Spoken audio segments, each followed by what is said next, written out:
트럼프 행정부가 망명을 신청했거나 절차를 밟고 있는 외국인들의 상용 관광 비자 취소를 준비하고 있는 것으로 전해졌습니다.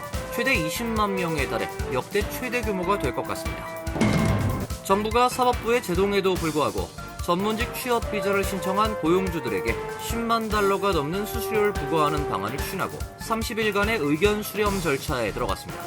국토안보부는 수수료 수입이 연간 80억 달러에 달할 것으로 추산했습니다.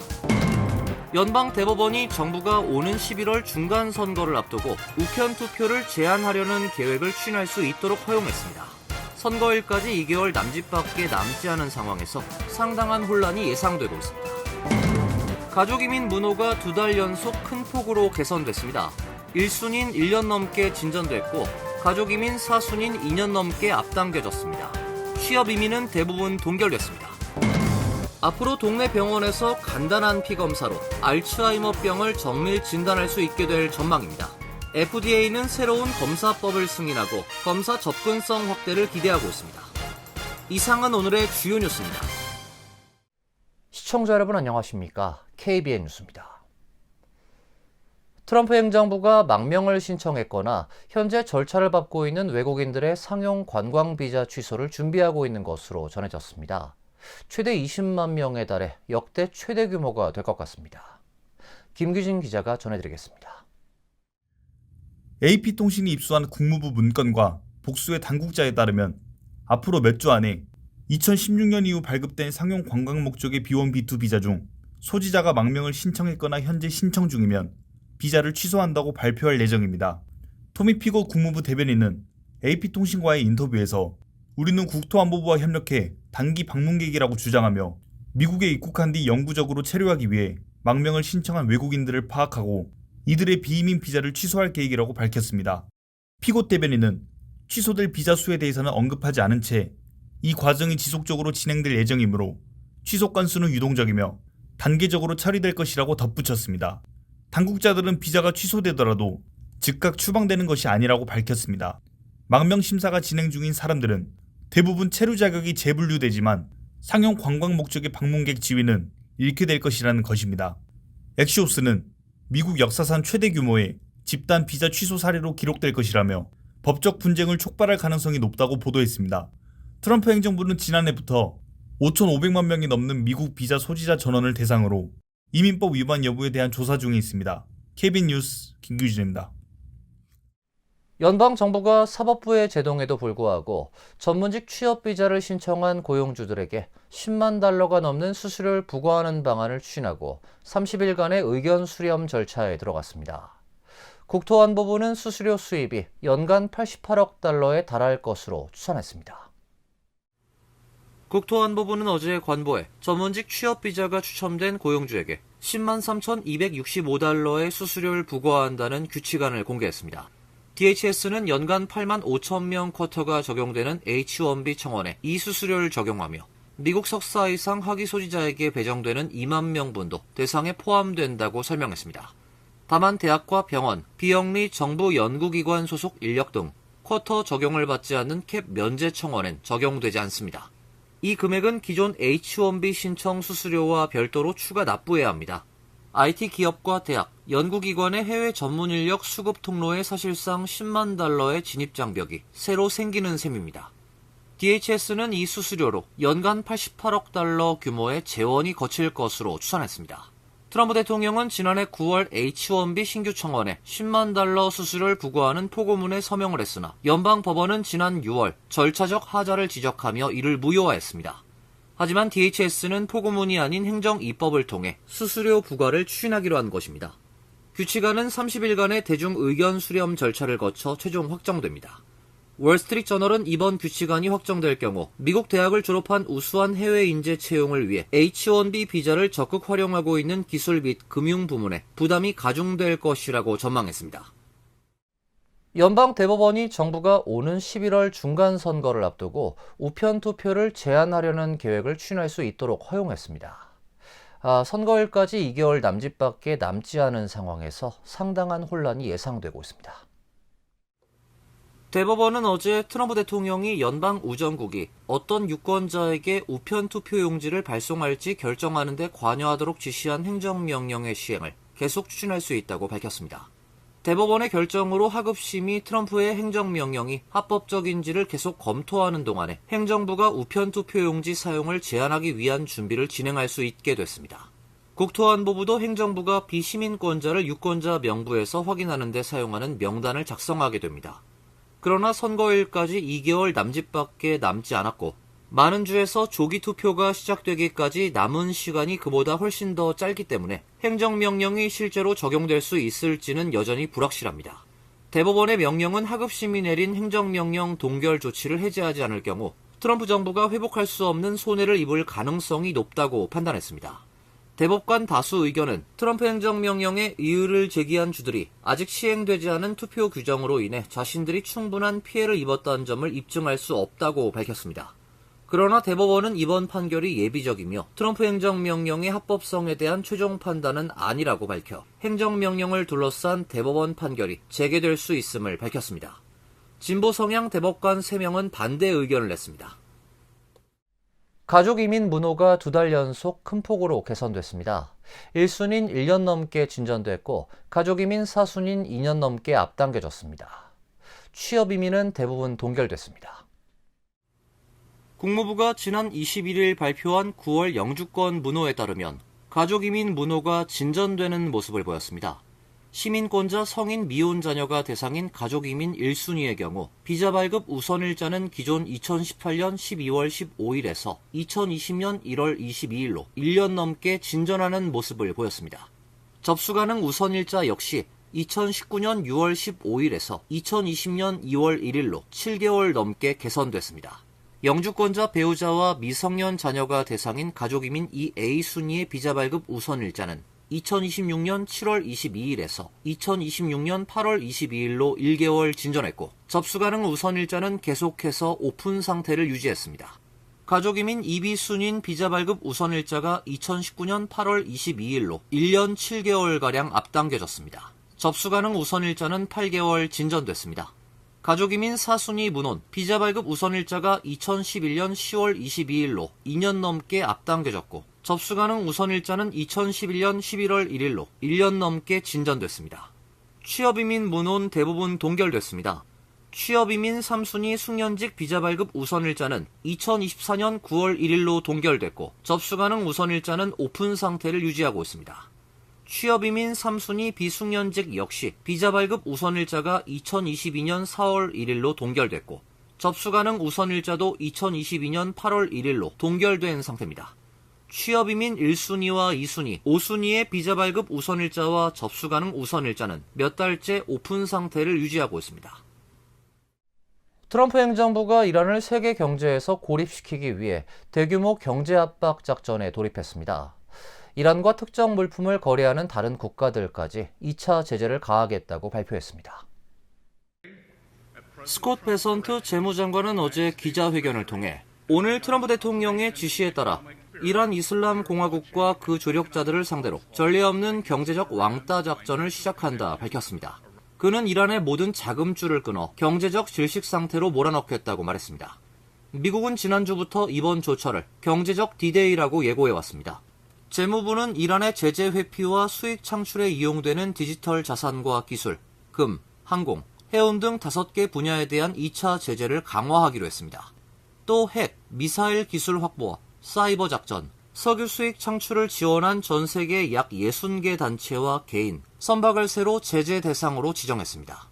베선트 장관은 재무부는 이란이 석유를 밀수하고 제재를 회피하는 데 사용해온 모든 거점과 중개자, 네트워크를 파악했다며 이란 정권을 지탱하는 모든 경제적 생명선을 끊어 이란이 홀로 남을 때까지 압박하겠다고 밝혔습니다. 베선트 장관은 각국과 기업에 이란과의 거래를 끊을 시정기간을 주겠다면서도 우리에겐 무한한 인내심이 없다고 경고했습니다. 이번 주 안에 이란과 거래하는 한 대형 금융기관을 제재하겠다고도 예고했습니다. 트럼프 대통령이 각국 정상에게 직접 전화를 걸어 이란과의 특정 거래 중단을 요구하고 있다고도 밝혔습니다.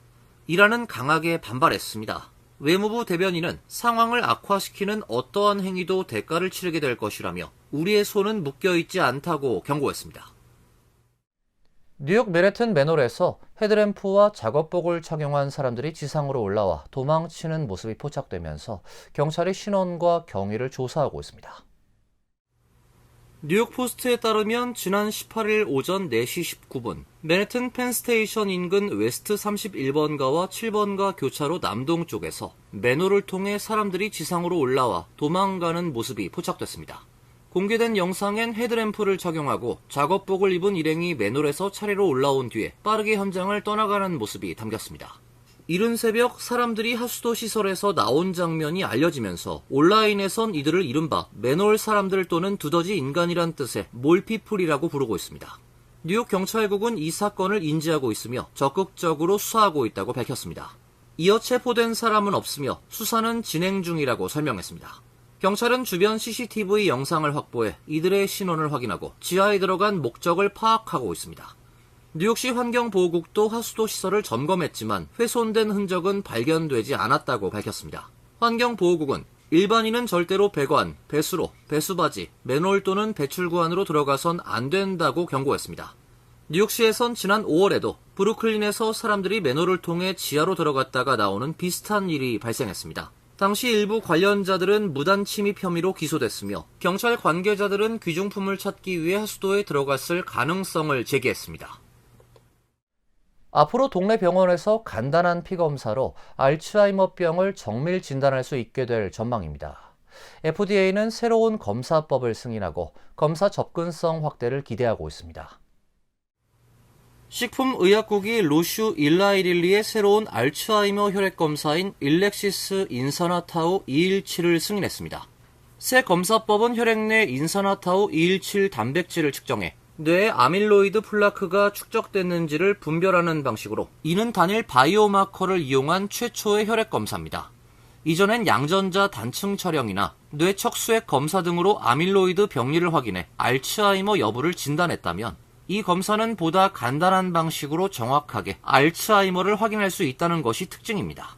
1차 의료기관에서도 사용이 가능하며 인지 저하 증상을 호소하고 있는 55세 환자 누구나 검사를 받을 수가 있습니다. 로슈는 1차 의료기관과 전문기관에서 아밀로이드 병리 현상의 확진을 보조하고 배제 여부를 지원하는 최초의 FDA 허가 단일 바이오마커 혈액검사라고 설명했습니다. 알츠하이머는 치매를 일으키는 가장 흔한 퇴행성 뇌 질환으로 서서히 발병해 기억력을 포함한 인지기능의 악화가 점진적으로 진행되는 병입니다. 현재로선 근본적인 치료법은 없지만 증상 발현을 늦출 수는 있습니다. 이 때문에 조기 진단이 중요한 질병으로 꼽히고 있습니다. 플로리다에서 이른바 살 파먹는 박테리아 비브리오 블리피쿠스 감염 사망자가 3명으로 늘었습니다. 루이지애나주에선 따뜻한 담수에서 번식하는 일명 뇌먹는 아메바로 인한 사망자가 발생했습니다. 호수에서 수영했던 8세 소녀입니다. 플로리다 보건부가 최근 업데이트한 자료에 따르면 지난 15일 기준 주내 비브리오증 확진 사례는 12개 카운티에서 모두 17건으로 늘었습니다. 사망자는 최근 한 달 동안 3명이 발생했습니다. 비브리오 블리피쿠스균은 따뜻한 기수나 바닷물에 자연적으로 존재합니다. 감염은 날것이나 덜 익힌 조개를 먹었을 때 발생할 수 있으며 열린 상처가 바닷물에 노출될 경우에도 감염 위험이 있습니다.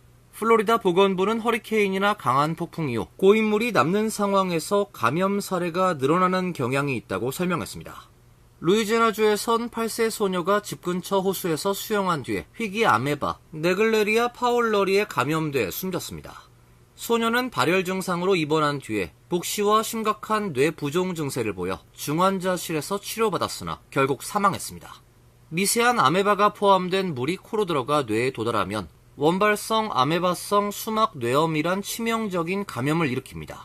물을 마셔선 감염되지 않으며 사람 간의 전파도 되지 않습니다. 보건당국은 이 감염이 극히 드물지만 대부분 치명적이라고 경고하고 따뜻한 담수에서 물놀이할 때 각별한 주의가 필요하다고 당부했습니다. 이어서 간추린 소식입니다. 민주당 엘그린 연방 하원 의원은 어제 트럼프 대통령을 중범죄 및 경범죄 혐의로 탄핵하기 위한 결의안을 제출했다고 밝혔습니다.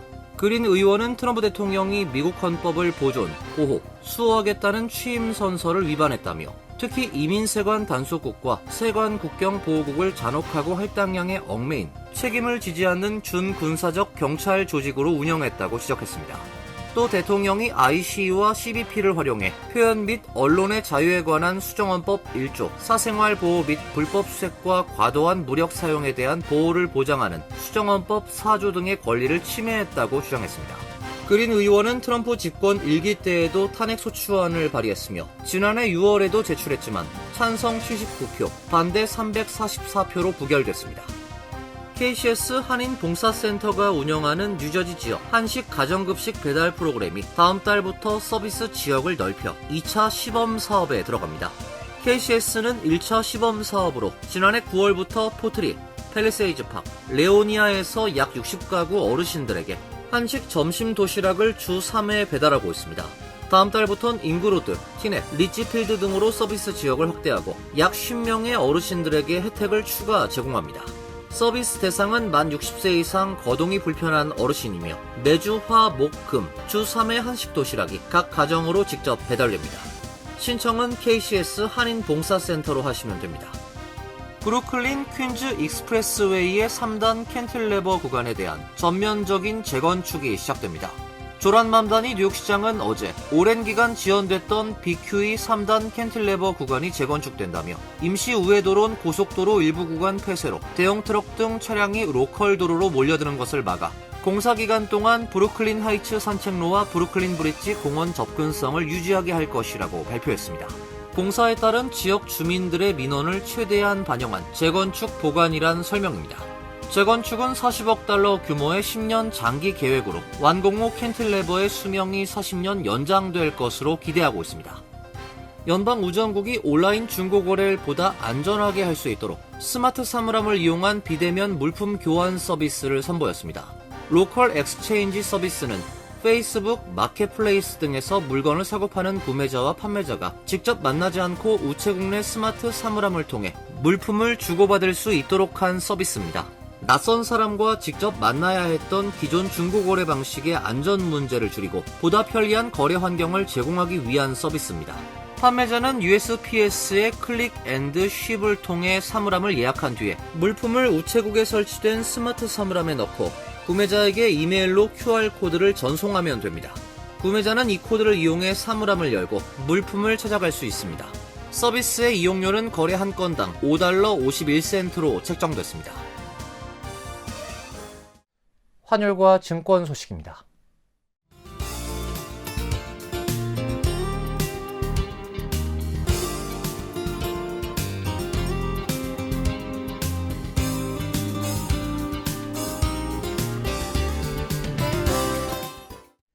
이어서 날씨입니다.